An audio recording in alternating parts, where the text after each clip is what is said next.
Sir business area hierarchy ఇవన్నీ single entity అని చెప్తాను.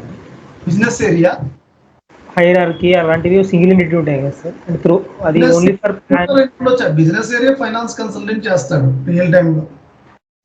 అంటే నా క్వశ్చన్ ఏంటంటే అది సింగిల్ ఎంటిటీ కదా, ఒకసారి క్రియేట్ చేస్తాం కదా, అది ఓన్లీ ప్లాంట్ లెవెల్ లేకపోతే ఒక కంపెనీ కోడ్ అండర్ ఒక బిజినెస్ ఏరియా, ఒక company code under many business areas. 1:1, 1:2 many.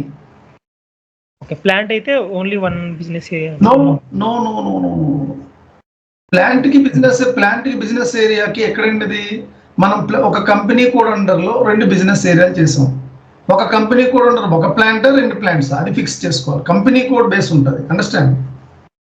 Okay, మీరు assign plant division business area assign చేస్తారు కదా అక్కడ, కరెక్ట్? మీకు ఇప్పుడు ప్లాంట్ ఒకటే ఉంది, 2 బిజినెస్ ఏరియాలు ఉండొచ్చు, లేదా ఒకటే బిజినెస్ ఏరియా ఉండొచ్చు, అండర్స్టాండ్. ఏంటండి హైరార్కీ అంటే? హైరార్కీ కూడా సేమ్ అలానే సార్, అది సింగిల్ ఎంటిటీ అని చెప్పారు కదా. హైరార్కీ టైప్ ఎప్పుడు ఒకటే ఉంటుంది, అది ప్లాంట్ లెవెల్లో ఒకటే ఉంటుంది సార్. అది లోకల్ వెండర్కి ఫారెన్ వెండర్కి ఒకటే హైరార్కీ టైప్ ఉంటుంది. ఇప్పుడు మీకు ఎక్కడ డౌట్ అంటే బిజినెస్ ఏరియాని ప్లాంట్ కి డివిజన్ కి అసైన్ చేస్తాం కదా, మనకి బిజినెస్ ఏరియా ఒకటి ఉంటే నాకు ఒకటే ప్లాంట్ ఉంటే ఒకటే అసైన్ చేస్తాం. మాకు బిజినెస్ ఏరియాస్ 2 ప్లాంట్స్ ఉంటే బిజినెస్ ఏరియా ఒకటే ఉంటుందా? హోప్ఫుల్లీ రెండిట్లో ఒకటే ఉండొచ్చు. నాకు తెలిసి బిజినెస్ ఏరియా ఒక ప్లాంట్ ఒక బిజినెస్ ఏరియా, అనదర్ ప్లాంట్కి అనదర్ బిజినెస్ ఏరియా, అండర్స్టాండ్. ఒక ప్లాంట్ అండర్లో 2 బిజినెస్ ఏరియాలు కూడా ఉండొచ్చు, అండర్స్టాండ్. బిజినెస్ ఏరియా ఎవరు క్రియేట్ చేస్తారు? Finance consultant.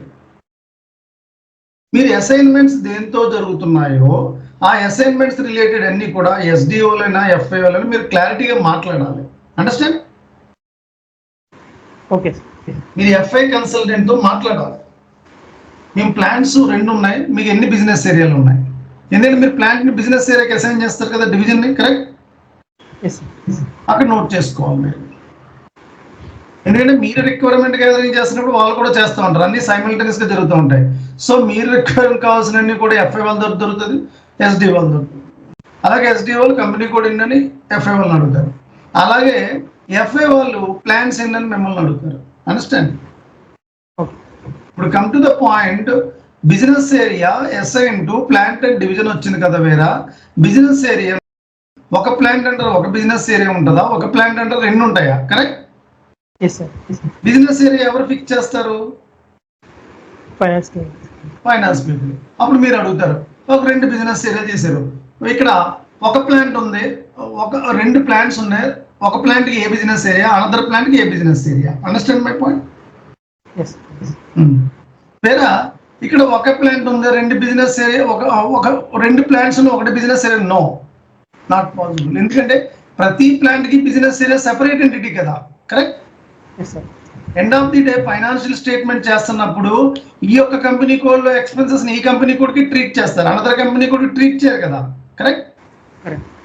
Yes, understand the point. Okay sir, మాట్లాడాలి. ఇంకా డౌట్స్ ఎన్ని ఉన్నాయి ఎవరికన్నా?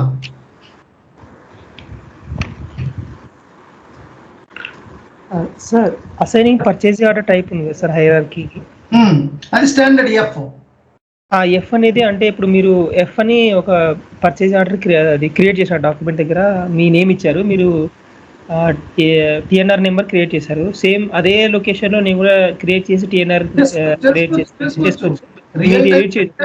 మీరు ఒక్కలే ఉంటారు కదా, కరెక్ట్. ఇక్కడంటే నెంబర్ ఆఫ్ పీపుల్ ప్రాక్టీస్ చేస్తారు కాబట్టి నేను ఉన్నదాన్ని ఇచ్చేసాను, మీరు కూడా సేమ్ అది ఇచ్చుకుని మార్చుకోవచ్చు, అండర్స్టాండ్. ఆ టిఎన్ఆర్ రియల్ టైం అయితే మీరు ఒక్కలే ఉంటారు, మీ దాన్ని ఎవరు మార్చరు, మీరు ఇచ్చిందే ఉంటుంది అలా. కొన్ని ఉన్నాయి స్టాండర్డ్స్, మనం దానికి అసైన్ చేస్తాం, అవి మరి రియల్ టైంలో మేము మీ సర్వర్లో ఎంఎంలో ఎవరో ఎంటర్ అవ్వరు కదా, మీరు ఒక్కలే ఉంటారు, ఎవరో దాన్ని చేంజ్ చేయరు. ఇక్కడ ప్రాక్టీస్ సర్వర్స్ కాబట్టి స్టాండర్డ్స్ అసైన్ చేస్తున్నప్పుడు చేంజ్ చేసుకుంటారు, చెక్ చేసుకోవాలి టెస్ట్ చేస్తున్నప్పుడు, అండర్స్టాండ్.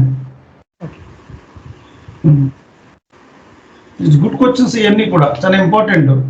లైవ్లోకి వెళ్ళి క్లారిటీగా ఉండాలి ప్రతి ఈచ్ అండ్ ఎవ్రీ పాయింట్.